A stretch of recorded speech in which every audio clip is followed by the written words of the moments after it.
حالانکہ ہم اس وقت سردی سے ٹھٹر رہے ہوتے ہیں، لیکن اس کو اتنی گرمی لگے گی وہ کہے گے بھائی کہاں لے آئے مجھے. ہم اب اس سے کہیں بھائی یہ دسمبر کا مہینہ ہے، ٹھنڈ ہے، رات کا ٹائم ہے، وہ کہیں نہیں، اس کو گرمی لگے گی. تو ہم کسی بھی چیز کو جب ایکسپلین کر رہے ہوتے ہیں نا، ڈیفائن کر رہے ہوتے ہیں، ایکسپلور کر رہے ہوتے ہیں، تو ہم کسی دوسری چیز کو سامنے رکھ کے کر رہے ہوتے ہیں. ہم نے جو یونٹ بنائے ہوئے، یونٹ اکائیاں چیزوں کو ناپنے کی، یہ بھی فرضی ہیں، ہماری بنائی بھی ہیں. پانی جس ٹیمپریچر پہ بوائل کرنا شروع کر دے، ہم نے اس کو کیا نام دے دیا؟ 100. یہ ہم نے نام دیا ہے، یہ قدرت نے نام نہیں دیا اس کو. اور جس پہ پانی جم جائے ہم نے اس کو کیا نام دے دیا؟ 0. پانی کو ہم نے معیار بنایا. لیکن یہی معیار آپ پیٹرول کو بنائیں تو پیٹرول کیا 0 پہ 100 پہ بوائل کرے گا؟ اس کا بوائلنگ پوائنٹ بوائل ہی نہیں کرے گا. وہ تو اس کو تو ہوا میں رکھیں گے ویسے ہی اڑ جائے گا، وہ گیس میں تبدیل ہو جائے گا. تو یہ سب چیزیں فرضی ہیں. اس سے کیا بتانا مقصد ہے؟ یہ سب چیزیں کیا ہیں؟ فرضی. قرآن کیا کہتا ہے؟ سبحان الذی خلق الازواج کلھا، ہر عیب سے پاک ہے وہ ذات جس نے ہر چیز کو جوڑوں میں بنایا ہے، جوڑوں میں. خلق الازواج کلھا مما تنبت الارض ومن انفسہم ومما لا یعلمون. نباتات میں بھی جوڑے بنا دیے، انسانوں میں بھی جوڑے بنا دیے، اور ومما لا یعلمون، بہت ساری ایسی چیزوں میں بھی جوڑے ہیں جو تمہیں معلوم نہیں ہے. تم سمجھ رہے ہو کہ یہ سنگل ہیں، حالانکہ وہ پیر ہیں، ان میں بھی جوڑے ہیں. آج تو سائنس نے ان رازوں سے جب پردہ اٹھایا ہے تو پتا چلا کہ بھئی ہر چیز ہی اسی اصول پہ چل رہی ہے. اس کائنات کا پورا نظام ہی اسی پہ چل رہا ہے. پیئرنگ ہے، جوڑے ہیں. صرف ایک کنوارے چھڑے چھاٹ ہیں جو بغیر جوڑوں کے گھوم رہے ہیں، تبھی ان کے جوڑ خراب ہو رہے ہیں. جوڑے نہیں ہے نا تو جوڑے نہ ہونے سے کیا خراب ہو رہا ہے؟ جوڑ پہ اثر پڑ رہا ہے، گھٹنوں کی بیماریاں، مریض. تو اللہ کا تعالیٰ کا بنایا ہوا نظام ہے بھائی. ہر چیز کو دیکھو، ہر چیز کو جوڑوں میں بنایا نا. تو جوڑا کہتے کس کو ہیں؟ آپ کی جو یہ بہت اہم پوائنٹ ہے، اللہ کرے اتر جائے دماغ میں. اندھیرے کا جوڑا کیا ہے؟ کس سے ہم کمپیئر کرتے ہیں اندھیرے کو؟ روشنی سے. بہت اہم پوائنٹ کی بات اللہ نے دماغ میں ڈالی ہے. حالانکہ اندھیرے میں اور بھی بہت ساری چیزیں ہوتی ہیں، ہم سوتے ہیں، اور اندھیرے کی اور بہت ساری خاصیتیں ہیں، لیکن اندھیرے کی اصل خاصیت جس سے وہ روشنی کو ممتاز جس کی وجہ سے وہ ہوتا ہے، وہ ہے اندھیرا ہونا، کچھ نظر نہ آنا. اور لائٹ جس کی وجہ سے لائٹ ڈارکنیس سے یا اندھیرے سے جدا ہوتی ہے، وہ اس کی لائٹنیس اور برائٹنیس ہے.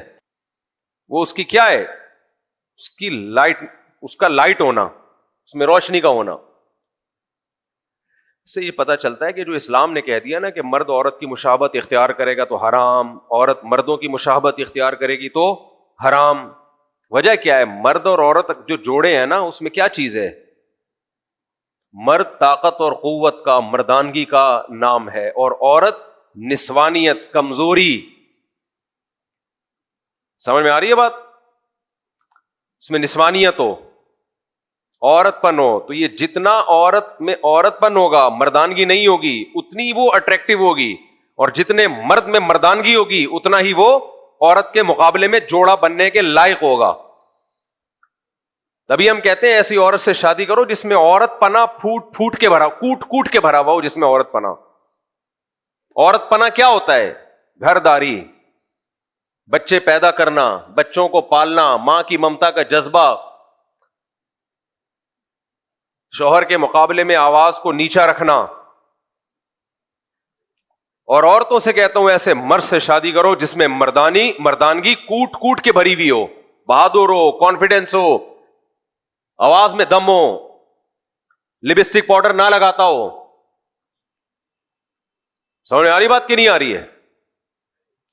بیوٹی پارلر میں دونوں ہی سج رہے ہیں جا کے، اس کا مطلب یہ کمپیئرنگ اس کو تقریباً اسی جیسا مل رہا ہے، اور وہ مردوں والی ڈریسنگ کر رہی ہے، شوہر کی اطاعت نہیں کر رہی، بچے پیدا نہیں کر رہی، ماں کی ممتا ہی نہیں ہے، کہہ رہی میں نے ابھی لائف کو انجوائے کرنا ہے، میں ابھی مردوں کے شانہ بشانے چل رہے ہیں، جیسے آج کل لبرل انٹیاں خواتین کو الو بنا رہی ہیں، میں نے مردوں کے شانہ بشانہ چلنا ہے، میں کوئی بچے پیدا کرنے کی مشین نہیں ہوں، اور آنکھوں میں آنکھیں ڈال کے بات کرنی ہے، مردوں کی اطاعت نہیں کرنی، اور وہی مردانگی والے بال یہاں تک کرا لینے، پتہ ہی نہیں چل رہا جمشید صاحب ہیں یا کوئی خاتون ہے، پتہ ہی نہیں چل رہا۔ باہر ملکوں میں بوڑھی عورتیں بالکل اتنے اتنے سے بال رکھتی ہیں، قابل ترس حالت ہے ان کی۔ وجہ کیا ہے؟ ان بیچاریوں کے کوئی بال بنانے والا بھی نہیں ہوتا، اس لیے بالوں میں مسائل کھڑے ہوتے ہیں تو وہ مشین پھیر دیتی ہے۔ وہاں کی بوڑھی عورتیں اور جمشید میں کوئی فرق نظر نہیں آتا۔ ہماری بوڑھی عورتوں کے تو بچے بال بنا رہے ہوتے ہیں، بیٹیاں پوتیاں اور بہویں یہ سب خدمتیں کر رہے ہوتے ہیں۔ وجہ کیا ہے؟ ان عورتوں میں عورت پنا کم ہو گیا، مردوں سے مشابہت بہت زیادہ ہو گئی، تو وہ جوڑے والا کانسیپٹ ہی ختم ہو گیا بھائی، جوڑے کا ہے۔ تبھی تو جمشید کی جمشید سے شادی ہو رہی ہے ان ملکوں میں، کیونکہ آہستہ آہستہ یہ ڈفرینس ختم ہوتے ہوتے بالکل ہی بہت سی جگہوں پہ بالکل ہی ختم ہو گیا ہے، اور ہومو سیکشولیٹی کی طرف آ گئے۔ اس لیے اسلام نے کہا عورت عورت ہی بن کے رہے گی۔ کیسے رہے گی؟ فل نسوانیت ہو اس میں، وہ زیورات کا استعمال کرے، وہ جائے بیوٹی پارلر، کوئی حرج نہیں ہے، وہ چوڑیاں پہنے، وہ زیور پہنے، یہ اس پہ سوٹ کرتا ہے، وہ ساڑیاں پہنے، اور مرد وہ کیا کرے گا؟ اس میں مردانگی ہونی چاہیے۔ سمجھتے ہو گے نہیں سمجھتے؟ وہ کریموں پاؤڈروں کا محتاج نہ ہو۔ آج کل بہت مشکل ہے یہ باتیں سمجھانا۔ خیر، خواتین کو پسند بھی اسی طرح کے مرد آ رہے ہیں آج کل جو تھوڑے سے زنانے سٹائل والے ہوتے ہیں، کیونکہ فطرت سب کی چینج ہو رہی ہے، فطرت سب کی چینج ہو رہی ہے بھائی، اس لیے آدمی بنا کرو آدمی۔ پھر وہی باتیں، ٹاپک چینج ہو رہا ہے، میں آج بہت اچھا ٹاپک لے کے بیٹھا ہوں، میں اسی پہ آ رہا ہوں۔ یہ بھی ہمارے نبی صلی اللہ علیہ وسلم کا ہم پر احسان ہے کہ آپ نے ہمیں مردوں کو عورتوں کی مشابہت سے اور عورتوں کو مردوں کی مشابہت سے منع کر کے دونوں کی زندگیوں کو فطرت پہ ڈال دیا۔ تبھی مردوں کو داڑھی رکھنے کا حکم ہے، دونوں کو نیچر پہ ڈال دیا۔ تو نیچر پہ چلنے میں سکون ہے، نیچر کی مخالفت میں عذاب ہے، عذاب ہے نیچر کی مخالفت میں۔ تو میں یہ عرض کر رہا تھا، اس پوری کائنات کا جو اللہ نے نظام بنایا ہے وہ ہے کمپیئرنگ، کمپیئر، مقابل، تقابل۔ تو جب ہم یہ کہتے ہیں نا وَمَا أَرْسَلْنَاكَ إِلَّا رَحْمَةً لِّلْعَالَمِينَ، ہم نے محمد صلی اللہ علیہ وسلم کو تمام جہان والوں کے لیے رحمت بنایا ہے۔ یہ بات آپ کی سمجھ میں اس وقت آئے گی جب آپ یہ فرض کر لیں کہ اگر محمد صلی اللہ علیہ وسلم دنیا میں نہ آئے ہوتے تو انسانیت کا کیا حشر نشر ہو چکا ہوتا۔ سمجھتے ہو گے نہیں سمجھتے ہو؟ نہ آئے ہوتے تو کیا حشر ہوتا۔ بہت زیادہ ڈیپ میں نہیں جاتا، تھوڑی دیر کے لیے فرض کر لیں ہماری کیا حالت ہوتی، تھوڑی دیر کے لیے فرض کر لیں ہماری کیا حالت ہوتی۔ مجھے بتاؤ اس مجمع میں کوئی ایک فرد ہوتا جو شراب سے بچتا ہے؟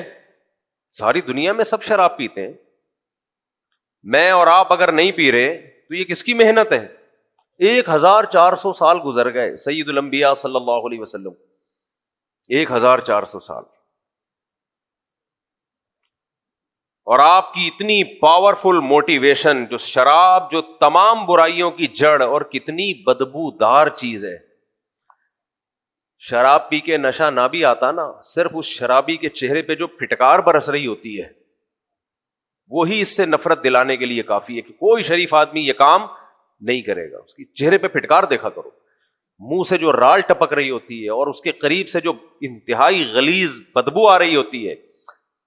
ہم نے پاکستان میں کبھی مجھے ایسی بدبو نہیں ملی تھی، باہر ملکوں میں جب سفر ہوا نا تو اتوار کی نائٹ کو کچھ لوگ لہرا رہے ہوتے ہیں، رقص و سرور کی محفلیں لگائی ہوئی ہوتی ہیں انہوں نے روڈوں پہ، وہاں تو بہت ہے، پڑھے لکھے لوگ بھی کر رہے ہوتے ہیں یہ. تو ان شرابیوں کی رقص و سرور کی روڈ پہ محفلوں کو اور ان کی جو منہ سے بدبو ہے اس کو دیکھ کے پتہ چلتا ہے اے اللہ تیرا کتنا بڑا فضل ہے کہ تو نے سید الانبیاء صلی اللہ علیہ وسلم کو ہم میں بھیجا اور آپ نے اس کا مسلم سوسائٹی میں جڑ سے خاتمہ کر دیا.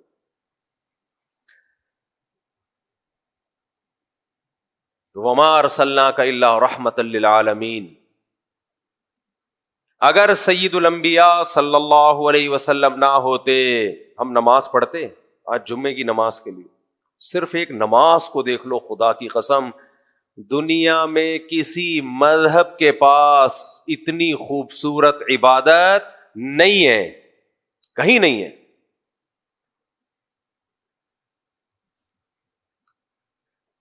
یہ صرف نماز نہیں ہے، اس سے پہلے ہم 3 دفعہ دانت صاف کرتے ہیں، کلی کرتے ہیں، 3 دفعہ ناک صاف کرتے ہیں، 3 دفعہ چہرہ، اور جمعے کے دن غسل کرتے ہیں.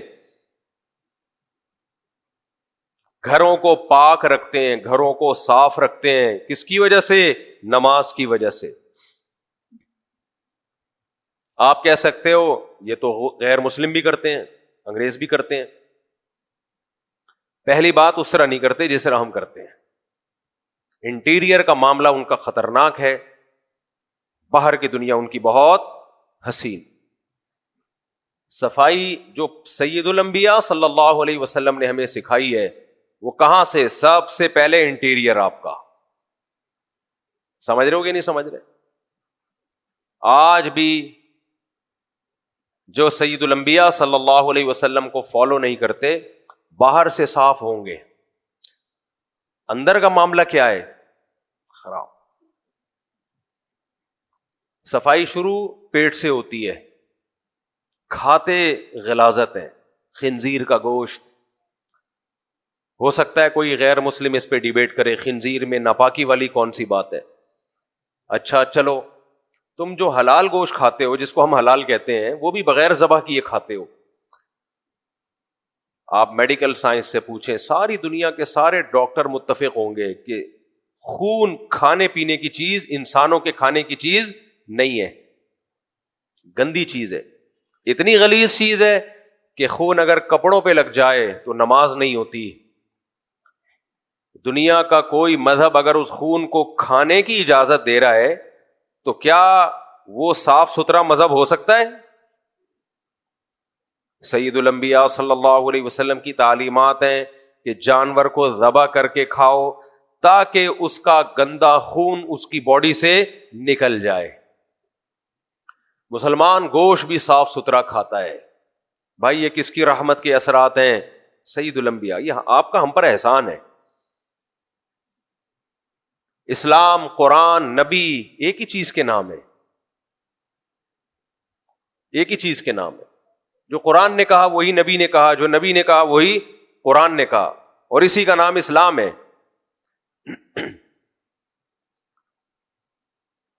لیکن ہمارے نبی صلی اللہ علیہ وسلم کو یہ امتیازی حیثیت حاصل ہے کہ قرآن اللہ کا کلام،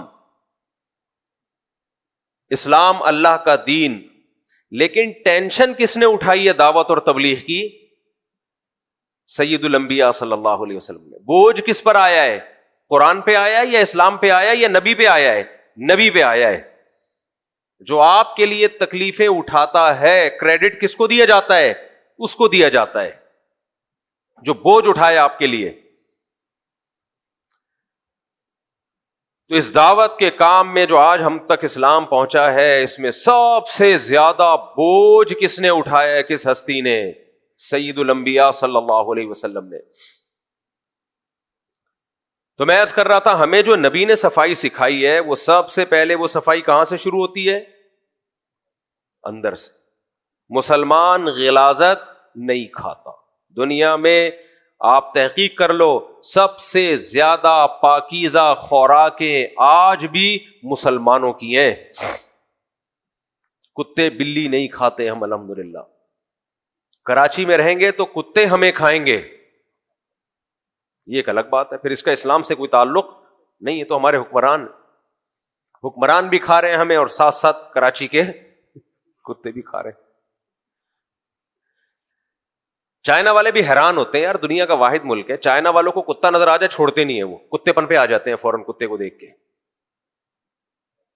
گلگت میں ایک آدھ کتے تھے, وہ ہمارے ایک دوست بیٹھے ہوئے تھے, میں چائے میں پی رہا تھا کسی ہوٹل میں, تو انہوں نے کہا مفتی صاحب یہ کتا نظر آ رہا ہے نا, کسی چائنیز کو یہ کتا نظر آ گیا نا تو پھر یہ کتا کسی اور کو کبھی قیامت تک کبھی نظر نہیں آئے گا, فوراً پکڑ لیتے ہیں.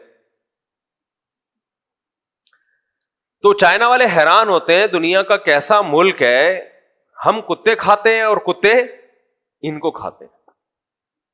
خیر, آج ہماری خوراکیں پاکیزہ ہیں, اس کی وجہ کیا ہے؟ نبی صلی اللہ علیہ وسلم نے یہ بوجھ اٹھایا ہے. مشکلات کس نے برداشت کی ہیں؟ پیغمبر صلی اللہ علیہ وسلم. پوری قوم کے سامنے ڈٹ گئے, یہ نظام دے کے گئے ہمیں, یہ نظام دے.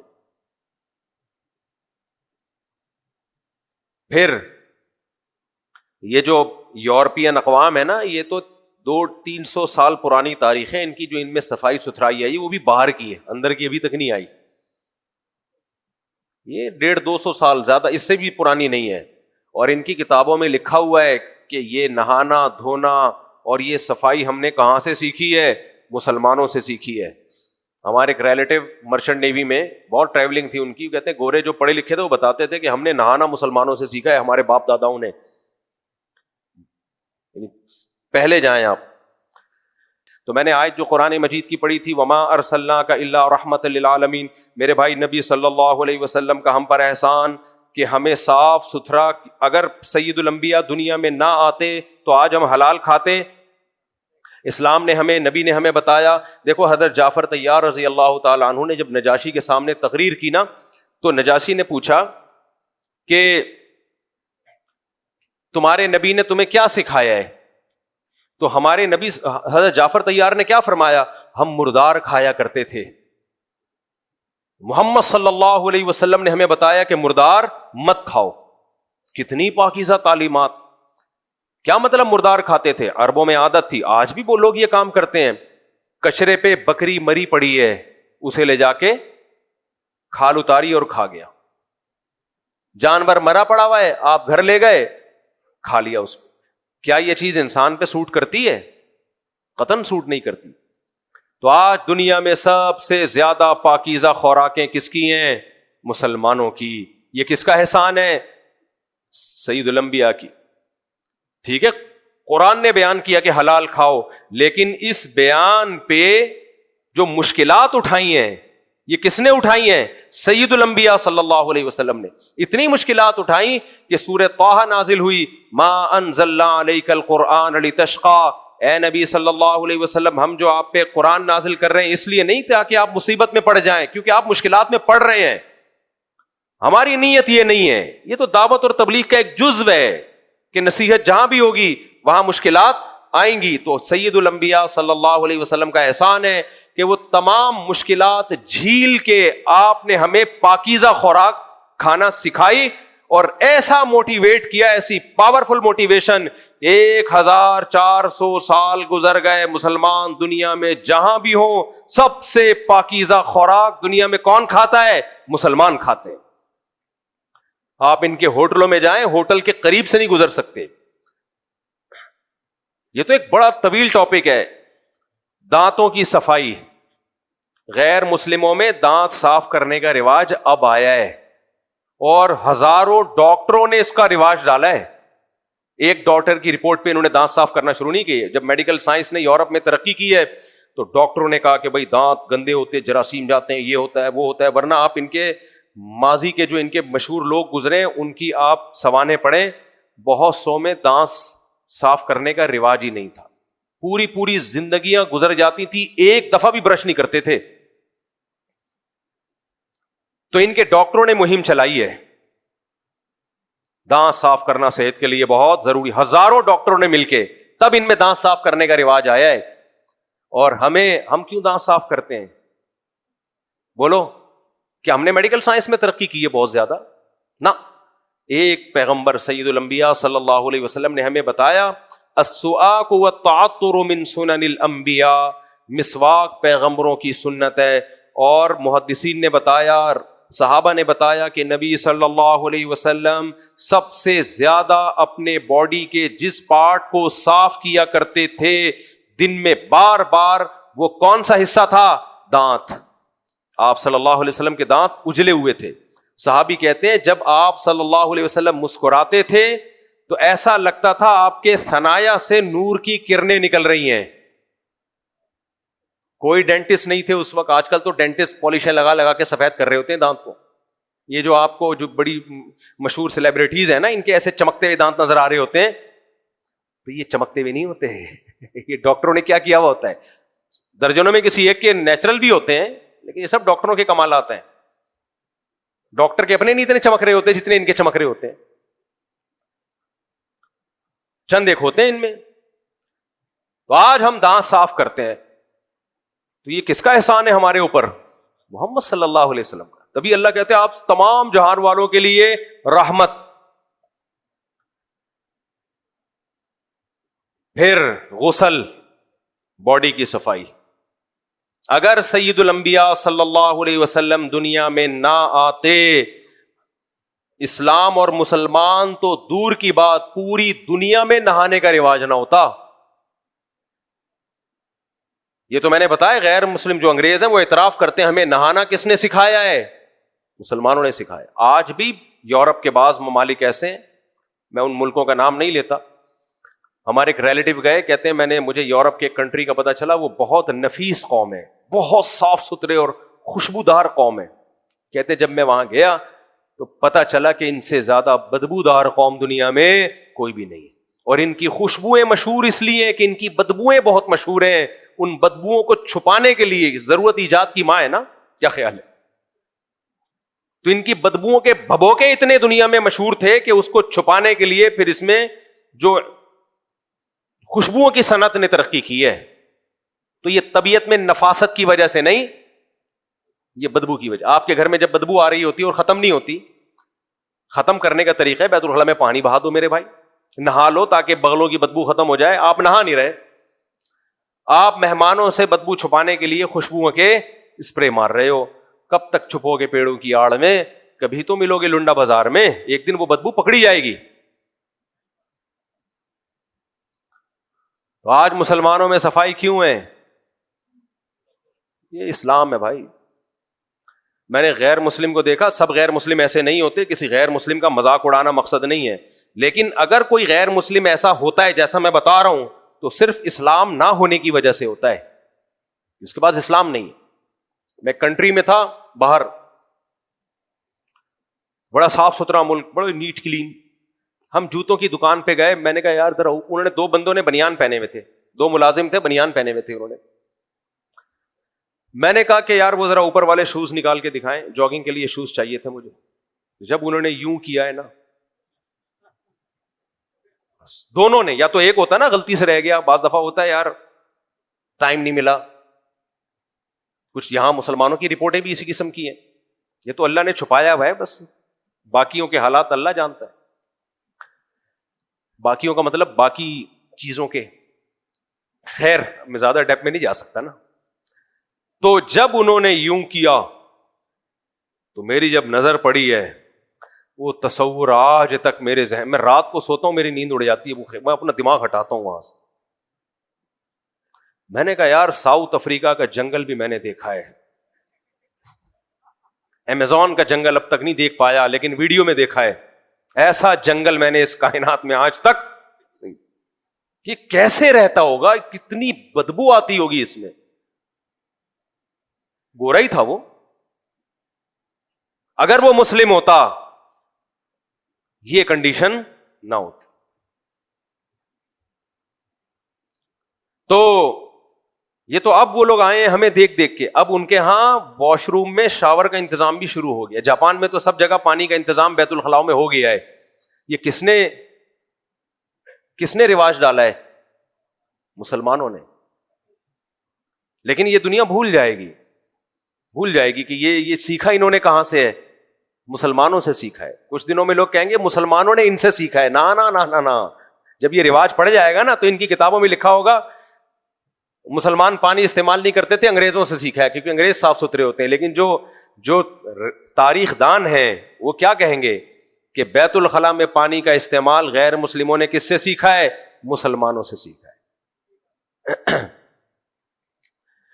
یہ تو صفائی ستھرائی کی بات. لباس دیکھو, قرآن میں جو سب سے پہلا حکم نازل ہوا ہے نا, حکم وَثِيَابَكَ فَطَهِّرْ, اے نبی اپنے لباس کو پاک رکھیے. اس وقت سے نبی نے امت کو حکم دیا کہ اپنے لباس کو پاک رکھو. اور جب لباس کو پاک رکھنے کا حکم ہے تو باڈی کو پاک رکھنے کا حکم اس سے بھی زیادہ ہے. یہ تو ایک ٹاپک ہے, نبی کی سیرت کا صرف ایک حصہ ہے, ایک پارٹ. آگے چلتے ہیں ہم, جلدی جلدی میں اس بات کو سمیٹتا ہوں. آج سب سے خوبصورت خاندانی نظام پوری دنیا میں دیکھا جائے تو کس کا ہے؟ مسلمانوں کا. کیوں ہے یہ؟ اس لیے کہ رشتے, ان کی ویلیو سید الانبیاء صلی اللہ علیہ وسلم نے بتائی. ماں کا حق حسن اخلاق میں باپ سے 3 گنا زیادہ. یہ کس نے بتایا؟ محمد صلی اللہ علیہ وسلم نے. ماؤں پر سب سے بڑا احسان کس کا ہے؟ نبی کا. آج ہماری مائیں گھروں میں جن کی اولادیں ان کے سامنے اونچی آواز سے بات نہیں کرتی, اب تو ڈراموں فلموں نے خراب کر دیا, لیکن اب تک تو بھائی اپنی آوازیں ماؤں کے سامنے پس کر لیا کرتے تھے. تو یہ ماؤں پہ احسان کس نے کیا؟ نبی صلی اللہ علیہ وسلم نے. جو ماؤں کو حقوق مل رہے ہیں تو نبی صلی اللہ علیہ وسلم ماؤں کے لیے رحمت ہوئے کہ نہیں ہوئے؟ نبی صلی اللہ علیہ وسلم نے فرمایا کہ والد اوسط ابواب الجنہ, جنت کا مین گیٹ تمہارا باپ ہے. مین گیٹ سے گھسے بغیر چھوٹے گیٹوں میں جا سکتے ہو آپ؟ تو باپ کو راضی کیے بغیر آپ جنت میں نہیں جا سکتے. رضا الرب فی رضا الوالد وسخط الرب فی سخط الوالد. جس نے خدا کو خوش کرنا ہے وہ باپ کو خوش رکھے, جس نے اللہ کو ناراض کرنا ہے وہ باپ کو ناراض کر دے. مسلم سوسائٹی میں ماں باپ کا ہمیشہ سے احترام رہا ہے. میرے پاس جب لوگ آتے ہیں نا, میری ماں کے لیے دعا کریں, بیمار ہے, جو جس طرح وہ تڑپ رہے ہوتے ہیں, مجھے بڑا اچھا لگتا ہے. یار اس کی ماں بھی اس کے کسی کام کی نہیں ہے, بوڑھی ہو گئی, خدمت ہی کرنی ہے نا, اس نے زندہ رہ گئی, پھر بھی چاہ رہا ہے کہ نہ جائے دنیا سے. غیر مسلموں میں کچھ تھوڑا سا رہ گیا یہ سیٹ اپ, باقی سب ختم. گورا نہیں روتا اس طریقے سے, بہت کم ہے ان میں جو ایسے روتے ہیں. تو 3 دنوں بعد لاشیں نکل رہی ہوتی ہیں. اب تو ہمارے لبرل لوگوں نے جا کے نا ان کے اولڈ ہاؤس کو بھی پروموٹ کرنا شروع کر دیا, کیونکہ ان کی زندگی میں ان کی زندگی میں کوئی فرق رہا نہیں ہے. تو کہتے ہیں مولوی لوگ بلا وجہ اولڈ ہاؤس کا مذاق اڑاتے ہیں, اتنا اچھا تو ہے, بوڑھے باپ جا کے وہاں کیرم بورڈ کھیلتا ہے, اور یہ زبردست گھر میں تو یہ سب چیزیں میسر نہیں ہوتی. ایک بدترین چیز کو کتنا خوبصورت لیبل لگا کے تم نے پروموٹ کیا. بھائی بوڑھے ماں باپ اپنے پاس رکھنے کی چیزیں, کیرم بورڈ وہیں لا کے دے دو اگر کیرم بورڈ کھیل رہے ہیں انہوں نے. ہمارے تو بوڑھے کیرم بورڈ بھی نہیں کھیلتے, تسبیح ہاتھ میں لے کے اللہ اللہ کر رہے ہوتے ہیں. بوڑھا آدمی کیرم بورڈ کھیلتا ہوا, ڈبو کھیلتا ہوا اچھا لگتا ہے, اسنوکر کھیلتا ہوا, ڈبو کھیلتا ہوا اچھا لگتا ہے یا تسبیح ہاتھ میں؟ ہمارے بوڑھوں کے چہروں پہ جو داڑھی کی رونق ہے یہ کس کی وجہ سے ہے؟ سید الانبیاء صلی اللہ علیہ وسلم کی وجہ سے. آپ باپ کے حق میں بھی رحمت للعالمین ہوئے کہ نہیں ہوئے؟ بھائی کے حق میں رحمت للعالمین, بہنوں کے حق میں رحمت للعالمین, بیویوں کے حق میں. مسلمان اپنی بیوی کے حقوق خدا کی قسم پیغمبر کی تعلیمات کی وجہ سے ادا کرتا ہے. اگر پیغمبر کی تعلیمات نہ ہوتی, ایک بیوی پالنا ہاتھی پالنے سے زیادہ مشکل ہے. آدمی کہتا ہے جان چھڑاؤ, گرل فرینڈ رکھو, بیوی کی ٹینشن مت اٹھاؤ. غیر مسلم بیوی کی ٹینشن نہیں پالتا, پالتا ہے تو بڈھا ہونے کے بعد, 50-55 سال کے بعد. ویسے میں بھی 50 کا ہوں, لیکن ابھی رپورٹ یہ کہ بڈھا ہوا نہیں ہوں. آگے چلیں, یہ جملہ معترضہ. رپورٹ کے مطابق اگر بڈھا ہوتا تو پراٹھے ہضم نہ کر رہا ہوتا, بس یہ سب, بس اتنا کافی ہے. بڈھا ہوتا تو پراٹھے ہضم نہ کر رہا ہوتا. میں پراٹھے چھوڑتا بھی نہیں ہوں, حالانکہ ساری دنیا کے سارے ڈاکٹر کہتے ہیں چھوڑ دو. میں کہتا ہوں دنیا چھوڑ دوں گا, پراٹھے نہیں چھوڑوں گا, کیونکہ میں میڈیکل سائنس کو اتنا لفٹ نہیں کراتا جتنا ڈاکٹروں نے ہوا بنا کے پیش کر دیا ہے. یہ تو آپ کو لے آئیں گے ڈائٹ پلان اور کیٹو ڈائٹ اور ٹوپی ڈراما, نارمل رہو جیسے ساری دنیا کھا پی رہی ہے. ڈاکٹروں کی ریسرچ کل چینج ہو گئی نا, مر جاؤ گے. اس لیے بڑے بزرگ کہتے ہیں کھاتا پیتا ہوا مرتا بھی اچھا لگتا ہے. ہاں اعتدال سے کھاؤ. اگر صبح 2 پراٹھے پھوڑ دیے ہیں تو دوپہر کا تھوڑا ہلکا کر لو, رات کا ہلکا کر لو, پھوڑتے ہی نہ رہو بیٹھ کے. اور فزیکل ایکٹیویٹی رکھو, بھاگم دوڑ یہ سب رکھو, پھر پراٹھے بھی کھاؤ, انڈے بھی کھاؤ, ملائی تو کھاؤ. کولیسٹرول کے چکر میں ملائی بھی چھڑوا دی, کیا کھائیں پھر, جائیدادیں کھانا رہ گیا پھر تو بس. تو بھاگو دوڑو, شوگر بلڈ پریشر کو کنٹرول میں رکھو, اور 40 سال کے بعد کبھی کبھار ٹیسٹ کرا لیا کرو کولیسٹرول کا, یہ چیزیں نہ بڑھیں, بلڈ پریشر وغیرہ مانیٹر رکھو. باقی بھاگو دوڑو, کھاؤ پیو, موج مستی کرو, سب کچھ کھاؤ. چینی وینی چھوڑ دو, آرگینک چیزوں کو فوکس کرو, دیسی چیزوں کو, اس میں سب کچھ کھاؤ. پیزے برگر نہیں, اب پتہ چلا آپ نے پیزے برگر پھوڑنا شروع کر دی. خیر, تو اچھا اس میں بھی ہمارے نبی کا احسان ہے. میڈیکل سائنس کے حوالے سے سید الانبیاء صلی اللہ علیہ وسلم کی زندگی کو اگر کوئی فالو کرے, اور مسلمان آج تک کرتے آ رہے تھے تو صحت مند تھے. جب سے نبی کی تعلیمات چھوڑی ہیں اور گوروں کی خوراکیں لی ہیں, اس وقت سے مسلمانوں میں موٹاپا بھی. دیکھو ہمارے نبی نے جو کی روٹی کھائی ہے زیادہ, گندم بھی کھا سکتے ہیں آپ, ہم گندم کھا رہے ہیں اور ڈبل روٹی. یہ اسلامی کلچر ہے یا گوروں سے آیا ہے؟ اگر ہم مسلم خوراکوں پہ رہتے جو مسلمان پیغمبروں نے کھائی ہیں, آج ہماری صحت اچھی ہوتی. چائے کافی پہ ہمیں کس نے لگا دیا, اور فضائل بھی آ رہے ہیں جگر کے لیے, بڑی زبردست ہے کافی, ہوگی جگر کے لیے, میں لیور کو اسپیشلسٹ نہیں ہوں, لیکن میرے بھائی ہے نشہ, یہ کوئی آپ کی باڈی کے لیے بنا نہیں ہے. یہ جس دن کافی نہیں ملے گی طلاقیں دو گے اور کچھ بھی نہیں ہوگا. کافی نہیں ملی تھی تو غصہ اتنا آیا, طلاقیں دے دی بیگم کو. تو یہ سب چیزیں نیچرل تو نیند ہے, نیند تھکاوٹ ہے, نیند لو, جو ہمارے نبی کی تعلیمات ہیں. وجعلنا نومکم سباتا, اللہ کہتے ہیں تمہاری تھکاوٹ دور کرنے کا ذریعہ میں نے کافی کو چائے کو نہیں بنایا. کس کو بنایا ہے؟ گہری نیند. سبات گہری نیند کو کہتے ہیں, خالی نیند کو نہیں کہتے. خوراکیں دیکھ لو نا, خدا کی قسم ہمارے نبی نے ہمیں روزہ سکھایا ہے. آج میڈیکل سائنس نے ثابت کر دیا کہ ہفتے میں 2 روزے صحت کے لیے انتہائی ضروری ہیں. ایک ہفتے میں کتنے روزے رکھنا سنت ہے؟ 2 روزے رکھنا. ہمارے نبی کی تعلیمات ہے. صرف صحت کے حوالے سے نبی کی تعلیمات اگر دیکھ لو تو آپ کہو گے واقعی وما ارسلناک الا رحمتا للعالمین. رشتے جوڑ دیے ہمارے نبی صلی اللہ علیہ وسلم نے. مجھے بتاؤ, غریبوں کے لیے نبی سے بڑی کوئی رحمت ہے؟ ہم نبی کی تعلیمات پہ بقرعید میں قربانیاں کرتے ہیں. کس قدر غربا مساکین کو گوشت ملتا ہے کھانے کو, کس قدر غریبوں کا کاروبار اوپر جاتا ہے. لاکھوں کروڑوں لوگوں کی آمدن قربانی کے جانوروں سے وابستہ ہے. آج اگر بقرعید کی قربانی پہ پابندی لگ جائے نا, لاکھوں نہیں کروڑوں لوگوں کی جو سورس آف انکم ہے وہ ختم ہو جائے گی. مالداروں کی جیب سے پیسہ نکل کے کس کے پاس جاتا ہے؟ غریبوں کے پاس. زکات میں دیکھ لو آپ, کتنا پیسہ زکاتوں میں نکلتا ہے.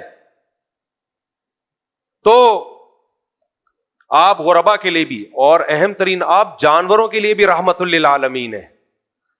یہ جو آج کل جانوروں کی حقوق کی تنظیمیں بنی ہیں تو اب بنی ہیں, اور وہ تنظیمیں بننے کے بعد بھی جانوروں پہ ہونے والے ظلم کو روک نہیں سکی.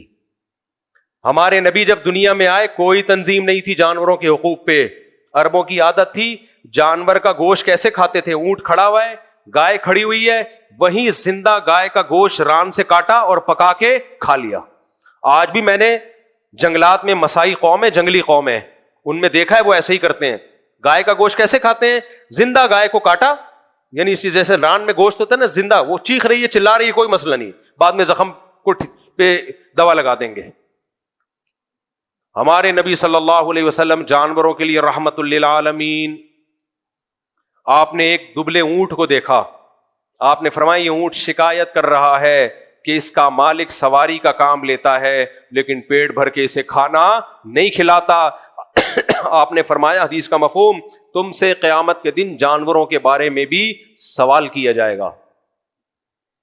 ہمارے نبی نے بتایا کہ ایک پیغمبر کو چیونٹی نے کاٹا, صحیح مسلم کی حدیث ہے, ان پیغمبر نے ساری چیونٹیاں جلا دیں تو اللہ نے وہی نازل کی کہ کاٹا ایک نے تھا, آپ نے باقیوں سے انتقام کیوں لیا. جس پیغمبر کی یہ تعلیمات ہو کہ بلا وجہ چیونٹی مارنے کی اجازت نہ دے رہے ہوں, اسی پیغمبر کی امتیوں کو انہوں نے دہشت گرد قرار دے دیا کہ مسلمان کیا ہوتے ہیں؟ دہشت گرد. نہیں آ رہی میری بات؟ یہ دہشت گرد ہوتے ہیں. واہ واہ. مسلمان دہشت گرد ہوتے ہیں ظالم کے لیے, کیونکہ ہمارے نبی نے بتایا کہ ظالم سے لڑنا یہ رحمت ہے مظلوم کے لیے. سمجھ رہے ہو؟ ایک ظالم مظلوم کو پیٹ رہا ہے اور آپ رحمت بنے ہوئے ہو ظالم کے لیے. آپ بولے میں چونکہ رحمت ہوں لہذا میں کسی کو کچھ نہیں کہوں گا, میں بہت نیک ہوں. آپ نیک ہوگے ظالم کہلاؤ گے. اب ظالم کہلاؤ. رحمت کا تقاضا یہ کہ اس ظالم کے بازو کو پکڑو. مسلمان دہشت گرد نہیں ہے, لیکن مسلمان اپنا دفاع جانتا ہے, اس میں شہادت بہت بڑی نعمت ہے. تو آپ صلی اللہ علیہ وسلم جانوروں کے لیے رحمت للعالمین. نبی نے فرمایا کہ ایک عورت نے بلی کو باندھ دیا, نہ اس کو کھلاتی تھی نہ پلاتی تھی, بھوکی پیاسی وہ بلی مر گئی. اللہ نے اس کی نیکیوں کو ضائع کیا, اس کو جہنم کی نظر کر دیا. جب کوئی شخص یہ حدیث سنے گا تو کسی بلی کو بھوکا مرنے دے گا وہ؟ مجھے یاد ہے ہمارے گھر کی چھت پہ کچھ مزدور کام کر رہے تھے, کوئی بلی بھی سیڑھیوں سے چڑھ کے اوپر چلی گئی. مزدور اتر گئے, سیڑھیاں ہٹا دی, وہ بلی اوپر رہ گئی, ہمیں نہیں پتا چلا. 3 دن گزر گئے, تو اس کی 3 دن کے بعد ہم نے سنا کہ کہیں سے آواز آ رہی ہے میاؤں میاؤں کی نا. اب میرے بھائی اگر اللہ کا خوف نہ ہو تو آدمی کے آنے تو میرا کیا لینا دینا یار. میں نے بھی, گھر والوں نے بھی کہا ہمیں تحقیق کرنی چاہیے, کہاں ہے کوئی, کیوں آواز آ رہی ہے اتنی. میں نے سب جگہ تلاش کیا بھائی یہ, کیونکہ ہمیں ڈر ہے اللہ ہم سے قیامت کے دن پوچھے گا, ایسا تو نہیں کوئی تکلیف میں ہو. تو پھر ہوتے ہوتے پتا چلا چھت پہ بلی. میں نے فوراً انتظام کیا, فریج سے گوشت نکالا, چکن, اس کو ہم نے گرم کیا, ایک دم یخ ٹھنڈا نہ کھائے. بلی کو اٹھا کے لائے ہم, 3 دن سے بھوکی پیاسی. اس کو جب گوشت رکھا ہے نا تو جو اس کی کیفیت تھی وہ دیکھنے والی تھی, ایسی دل خوش ہوا. اور وہی بلی والی حدیث یاد آئی. اور دل میں خیال گزرا کہ جب ایک بلی کو بھوکا مارنے پر اللہ جہنم میں ڈال سکتا ہے تو شاید اللہ کی رحمت سے یہ توقع کی جا سکتی ہے کہ کسی جانور پہ ترس کھا کے اس کو بھوکا مرنے سے بچانے پر بھی اللہ اعمال میں کوئی بھاری نیکیاں رکھ سکتا ہے. تو ہمارے نبی جانوروں کے حق میں بھی رحمت ہوئے کہ نہیں ہوئے؟ آپ نے فرمایا جب جانور کو ذبح کرو تو اپنے چاقو کو تیز کر لیا کرو. اچھا یہ بھی ایک اسلام کی, بس یہ بات بتا کے بیان ختم کرتا ہوں. دیکھو اسلام نے جن جانوروں کو ذبح کرنے کا حکم دیا نا اور جن کو حرام کر دیا, اس میں بڑی ایک بہت ساری حکمتوں میں ایک حکمت یہ بھی ہے کہ جن جانوروں کا گوشت حرام ہے اکثر وہ بہت ذہین ہوتے ہیں. جیسے بندر ہے, کتا ہے, جب آپ ان کو کاٹتے ہو نا تو دوسرے کو موت کا خیال آنے لگتا ہے. آپ ویڈیوز دیکھو چائنا کی, ایک کتے کو مار رہے ہیں, دوسرے کتے کی چیخیں سنا کرو جو ابھی مرا نہیں ہے, اس کو شعور ہوتا ہے کہ میرے ساتھ بھی ہونے والا ہے. وہ ایسے اندر سے آوازیں نکال رہا ہوتا ہے کہ انسان کو ترس آ جاتا ہے. لیکن آپ گائے ذبح کرو, ساتھ میں دوسری گائے دم ہلا رہی, اس کو پتہ ہی نہیں ہوگا, اس کو پتہ ہی نہیں ہوگا کہ میرے ساتھ کیا ہونے والا ہے. وہ انجوائے کر رہی ہے لائف کو, وہ کیا کر رہی ہے, دم ہلا رہی. یہ بھی رحمت ہے کہ وہ جانور کاٹنے کا حکم دیا جن کے پاس دماغ نہیں ہے, ذہانت نہیں ہے, کیونکہ ان کو احساس ہی نہیں ہوتا کہ کیا ہونے والا ہے ہمارے ساتھ. لیکن یہ جو جانور ہیں, بندر, کتے, بلیاں, ان کو احساس ہو جاتا ہے. تو جو ذبح ہو گیا وہ تو ہو گیا, جو نہیں ہوا وہ بھی جیتے جی ذبح ہو گیا. تو بھائی کوئی ایک پہلو سید الانبیاء صلی اللہ علیہ وسلم کا سیرت کا ایسا نہیں ہے جس پہ انسان بولے 20 پہلو ہیں. ہر پہلو سے, ہر ذی روح, ہر جاندار چیز پر نبی صلی اللہ علیہ وسلم کا احسان نظر آئے گا ہمیں. اس لیے قرآن یہ کہنے میں, حق بجانے میں وقت پورا ہو گیا, ورنہ میں اس کی ابھی اور 20 مثالیں دیتا کہ اگر نبی صلی اللہ علیہ وسلم دنیا میں نہ آتے, خدا کی قسم نہ جانور انسانوں کے ظلم سے محفوظ. اور آپ جاؤ ان فارم ہاؤس میں جو خنزیر پالتے ہیں, ان میں جانوروں کے بچوں کے ساتھ کیا سلوک ہوتا ہے. یوٹیوب پہ ویڈیو پڑی ہوئی ہیں. یہ جانوروں کی حقوق کی تنظیمیں اپنی جگہ, لیکن کوئی نہیں سنتا ان تنظیموں کی. جس طرح جانوروں کو مارا جاتا ہے, جو بیمار ہو جاتے ہیں, کس طرح ان کو بے دردی سے قتل کیا جاتا ہے, بہت اس میں ڈیٹیل ہے, بہت تفصیل ہے. آپ جائیں گے یوٹیوب پہ ویڈیوز پڑی ہوئی ہیں, کس طرح زندہ کتے کو اٹھا کے کڑھائی میں ڈالا جاتا ہے. آج بھی ہو رہا ہے دنیا میں, یہ زندہ مرغے کو اٹھا کے جلتی بھی کڑھائی میں ڈالا جاتا ہے. یہ سب دنیا دیکھ رہی ہے. ہم پہ کس نے پابندی لگائی ہے؟ ہم جانوروں کے حقوق کی تنظیموں کے خوف سے ایسا نہیں کر رہے، بلکہ ہم جانور پر احسان کس کی تعلیمات کی وجہ سے کر رہے ہیں؟ نبی صلی اللہ علیہ وسلم کی، کیونکہ آپ نے فرمایا کہ ہر جاندار چیز پر احسان کا اللہ نے ثواب رکھا ہے، اور حدیث کا مفہوم ہر جاندار چیز کو بلا ضرورت تکلیف پہنچانے پر اللہ نے عذاب رکھا ہے۔ تو آپ انسانوں کے لیے بھی رحمت، آپ مردوں کے لیے بھی رحمت، آپ عورتوں کے لیے بھی رحمت، آپ ماں باپ کے لیے بھی رحمت، آپ اولاد کے لیے بھی رحمت، اور آپ جانوروں کے لیے بھی رحمت۔ جتنی تنظیمیں اس وقت دنیا میں مختلف حقوق کی بنی ہیں، ان تمام تنظیموں کے حقوق کی محنتیں اور ان پہ جو سرمایہ خرچ ہو رہا ہے وہ اپنے جیب سے تھوڑی خرچ کر رہی ہیں، اربوں خربوں روپے ان پہ خرچ ہو رہے ہیں۔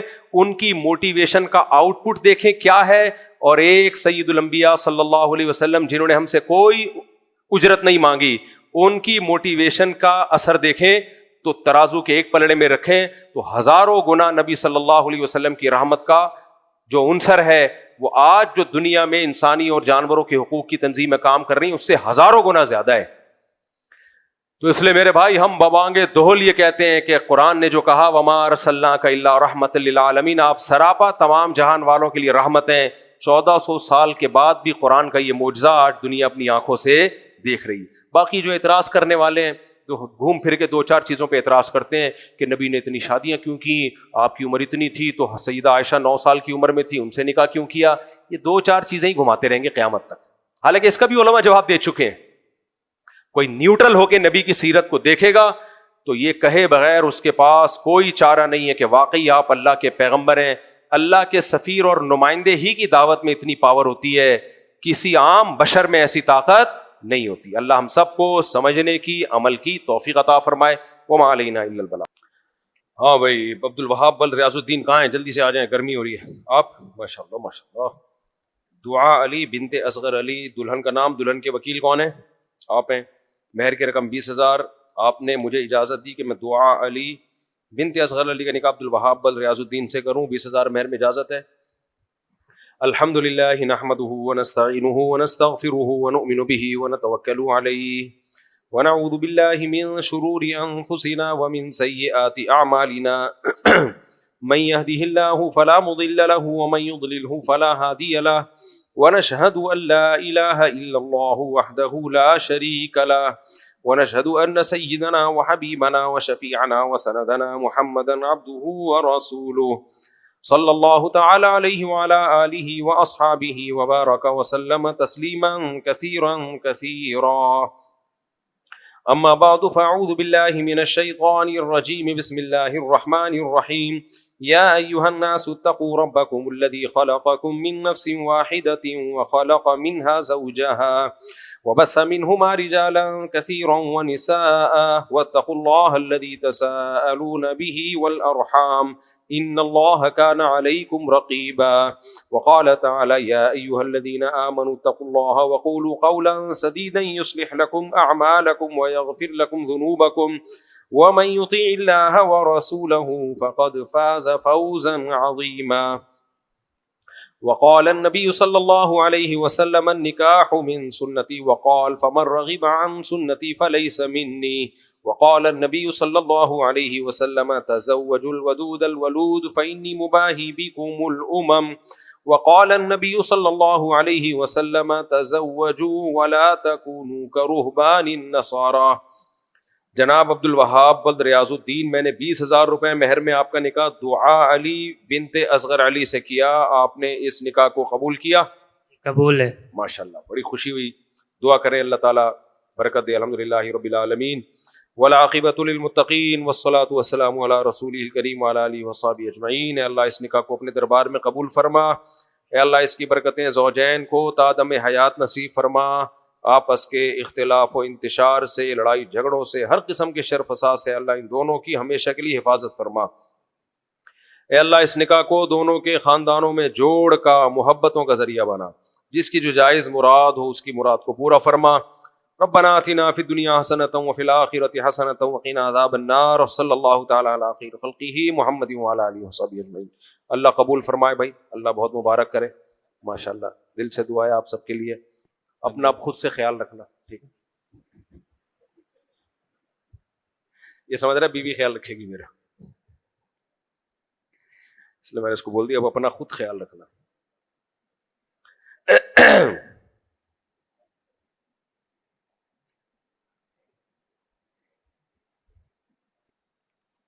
میری خیر نہیں ہے استاد، تیرا کیا ہوگا کالیا؟ تم لوگ تو آتے ہو بیان سن کے چلے جاتے ہو، جو میرے واٹس ایپ پہ دھمکیاں آتی ہیں نا مجھے، میں ابھی اپنا واٹس ایپ کھول کے آپ کو دکھاؤں اور مجھے جو دھمکیاں ملتی ہیں اس پہ میں تو ایف آئی آریں کٹا سکتا ہوں. جو قتل کی دھمکیاں، ابھی میں نے انجینئر کے بارے میں بیان کیا نا کہ 295C نہیں لگتی، اس پہ جو مجھے واٹس ایپ پہ دھمکیاں آئی ہیں کہ تو بھی گستاخ ہے، تو بھی واجب القتل ہے، پورا ایک طویل سلسلہ دھمکیوں کا چل رہا ہے. سمجھ رہے ہو کہ نہیں سمجھ رہے؟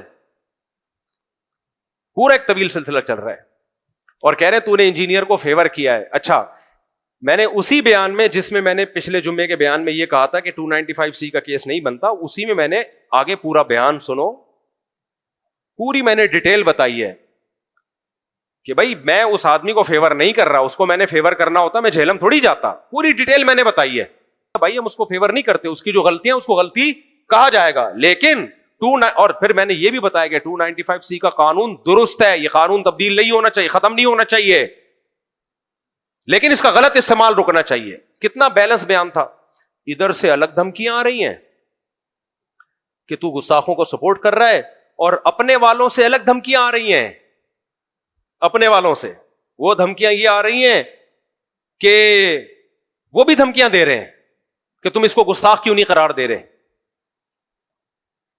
تو یار ہم تو دونوں طرف سے ہی گئے، اپنے دیوبندی بھی ہمیں لتاڑ رہے ہیں اور وہ جو دوسری پارٹی ہے وہ تو ویسے ہی لتاڑ رہی ہے، ہم تو بالکل تنہا ہو گئے. کیا خیال ہے؟ تو ہم نے مشورہ کیا، ہم نے کہا بھائی جو حق ہو اس کو بیان کرنا چاہیے، باقی انجینئر کو سپورٹ کرنے کا تو سوال ہی پیدا نہیں ہوتا میرے بھائی. اس کی جو بدماشیاں، اس کی جو بدتمیزیاں، جو صحابہ کے بارے میں نازیبہ کلمات، ہم تو صرف 295C کے، کیونکہ جب آپ کسی کو گستاخ قرار دیتے ہو تو اس کا مطلب کافر قرار دے رہے ہو.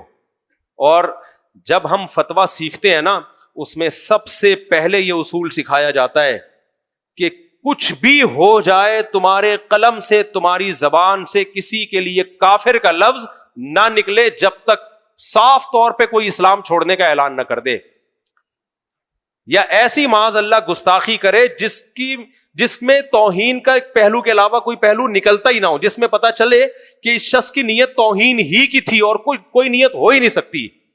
جب تک 1% بھی چانس ہونا اس کو گستاخی کے فتوے سے بچانے کا تو اس کو بچایا جائے گا. تبھی تو میں نے ریفرنس دیا تھا کہ آپ مجھ پہ اگر اعتراض کرتے ہو تو آپ دارالعلوم کرنگی سے فتویٰ لے لو. وہ بھی تو علماء، ان کو بھی تو دیوبندی کہا جاتا ہے، حالانکہ وہ اپنے آپ کو دیوبندی نہیں کہتے، وہ سمپل مسلمان کہتے ہیں، لیکن لوگوں نے ہم سب کے کھاتے میں دیوبندیت کا نام ڈال دیا ہے. بھائی ہم تو وہ مسلمان ہیں جو ہندوستان میں جب اسلام آیا تھا ہم اس کو فالو کر رہے ہیں، تو ہمیں جو لوگوں نے دیوبندی کہا بریلویوں سے فرق کرنے کے لیے کہا، ورنہ ہمارا کوئی فرقہ نہیں ہے.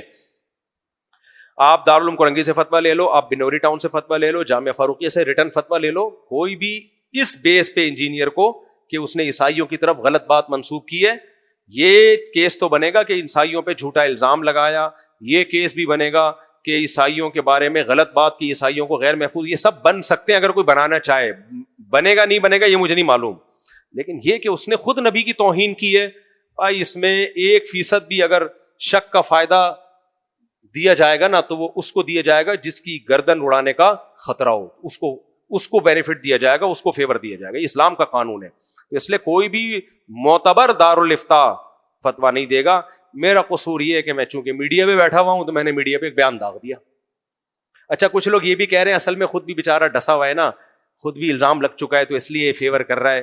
میرے بھائی آپ جب مجھ پہ الزام لگا تھا نا اس سے پہلے کہ میرے بیانات سنو، اس میں بھی میں یہی باتیں کر رہا تھا، اس وقت بھی میں یہی کہہ رہا تھا کہ 295C کو کھلواڑ مت بناؤ.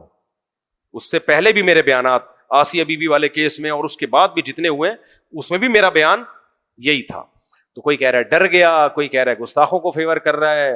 بولتے رہو بھائی، ہماری تو جو سمجھ میں آئے گا ہم وہ کریں گے. ڈرنا ہوتا نا تو نہ میں یہ بیلنس بات نہ کرتا، پھر میں جو فریق زیادہ پاورفل ہے اس کو فیور کر رہا ہوتا. پھر میں اللہ عمل کی توفیق عطا فرمائے.